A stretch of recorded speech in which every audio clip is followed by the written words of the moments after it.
À Washington pour retrouver Richard Latendresse, où le président Biden, Richard, s'est finalement dit prêt à participer à des débats avec Donald Trump au cours de la prochaine campagne électorale. Et le mot important, Pierre-Olivier, c'est finalement, parce qu'il s'est fait tirer l'oreille, Joe Biden. Il refusait de répondre aux questions qui lui étaient adressées, alors que, parallèlement, Donald Trump insistait pour dire, il avait même une tribune à côté de lui lors de ses rassemblements pour dire, n'importe où, n'importe quand, je suis prêt à débattre avec Joe Biden. Le président se trouvait à New York ce matin, il participait à une émission de radio et il a confirmé que oui, effectivement, il va se rendre où que ce soit pendant la campagne pour débattre avec l'ancien président. Ce qui est important, c'est que ça ne se fera pas à court terme. Donald Trump, sur son média social, disait, bon, ben, allons-y maintenant. Joe Biden se donne quand même un certain temps. Il veut que les choses soient bel et bien engrangées pour ce qui est de la campagne présidentielle. Mais finalement, on va les avoir côte à côte et on sait, on a le souvenir de ces débats en 2020. C'était assez confrontationnel, assez dur. On s'attend à quelque chose de semblable lorsque ça va commencer. Donald Trump veut débattre au plus vite, mais en même temps, Richard, il est coincé dans les salles de cours, là. Encore aujourd'hui, procès pour fraude fiscale qui s'est poursuivi à New York.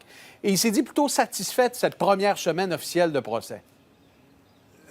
Ce qui est quand même assez paradoxal, Pierre-Olivier, parce que nous, à observer ce procès-là, on a plutôt le sentiment qu'il s'en sort plutôt mal. C'est-à-dire qu'on a poursuivi aujourd'hui le témoignage et puis après ça, le contre-interrogatoire de David Pecker, qui est donc cet ancien éditeur du National Enquirer, un tabloïd qui faisait finalement la promotion de Donald Trump un peu partout et qui mettait de l'avant, inventait des histoires négatives sur ses rivaux dans la course à l'investiture du Parti républicain en 2016.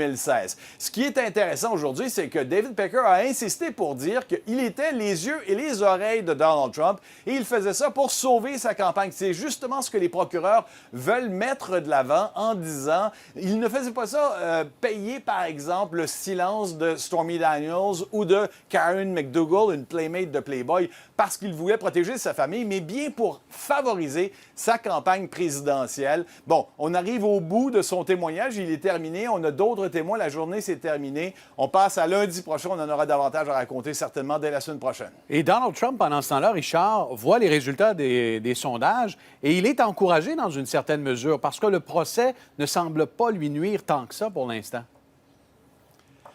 Vous avez parfaitement raison. Et c'est intéressant parce que ça vient confirmer ce qu'on croit tous, c'est-à-dire que ses partisans à Donald Trump vont lui rester fidèles, peu importe ce qui se passe. Là où on va voir l'impact à moyen et long terme, Pierre-Olivier, c'est dans quelle mesure les indépendants, les gens qui ne sont pas tout à fait convaincus par le président Biden, vont entendre ce qui se dit sur l'ancien président, ses manigances pour rester à la Maison-Blanche, pour entrer à la Maison-Blanche en 2016, mais aussi ses infidélités. Et peut-être qu'ils vont se dire, est-ce qu'on a véritablement envie de donner notre voix à cet homme-là? Vous voyez, c'est toujours une question de pourcentage, Pierre-Olivier. Oui. On en parle constamment ensemble, mais ce n'est jamais des grands mouvements, mais il s'agit qu'il y ait de petits déplacements dans les intentions de vote, et ça pourrait faire la différence entre une victoire de Joe Biden et une défaite ou une victoire de Donald Trump. Ce sera à suivre. Merci beaucoup, Richard Latendresse, en direct de Washington.